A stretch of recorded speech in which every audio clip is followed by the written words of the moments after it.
August 6, 1945. For 12-year-old Aiko, the day began like any other. She arranged her flowers by the Ota River, the scent of fresh blossoms, a gentle promise in the warm morning air. Her city, Hiroshima, had been spared the fiery raids that had scarred Tokyo. But the drone of air raid sirens was a constant, unsettling rhythm in her young life. Each wail was a prayer for her older brother, a soldier somewhere in the vastness of the Pacific, whose return she dreamt of every night. She clutched a small wooden soldier he had carved for her, a tangible piece of her hope. 30,000 feet above, Dr. Elias Grant stared at the polished steel belly of the Enola Gay. He wasn't a soldier, he was a physicist. A man who had split the atom on a chalkboard, who had watched the desert turn to glass under a man-made sun in New Mexico. He remembered his mentor, Oppenheimer, quoting ancient scripture.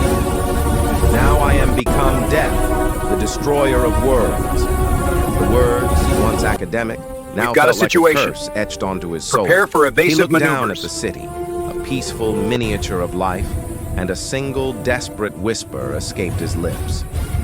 What have we done? At 8:15 a.m., the world split apart. There was no sound, only light, a silent, blinding whiteness that erased everything.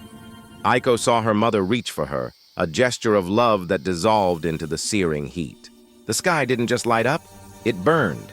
It became a second sun, a terrible, beautiful star born over her home. From the Enola Gay, Elias watched the mushroom cloud bloom, a monstrous flower of fire and ash. He saw the shockwave flatten the city below, a ripple of annihilation spreading outwards. He had theorized it, calculated it, but nothing could prepare him for the sight of a city being vaporized in a heartbeat. The silence in the cockpit was heavier than any scream. The aftermath was a scene from a nightmare. Black rain, thick and oily, fell from the sky, carrying the ashes of what was once a vibrant city. Survivors with skin hanging like melted wax wandered through the rubble, their silence more horrifying than any cry. Aiko woke in a world of gray shadows and whispers of pain. In a makeshift hospital ward, her hair began to fall out in clumps. She found a scrap of paper and with trembling fingers began to fold a crane, a prayer for peace, a prayer for a world that no longer existed. Months later, in a bar in Los Alamos, New Mexico, Elias Grant stared into a whiskey glass. The news had declared him a hero. The war was over. Japan had surrendered. But he saw no victory. He saw only the shadows burned onto stone walls, the ghost of a little girl selling flowers by a river. With a roar of pure anguish, he hurled his glass against the wall, shattering the forced celebration. He stumbled outside, screaming at the indifferent stars, his voice raw with the weight of 140,000 souls. History remembers the triumph, the end of a brutal war.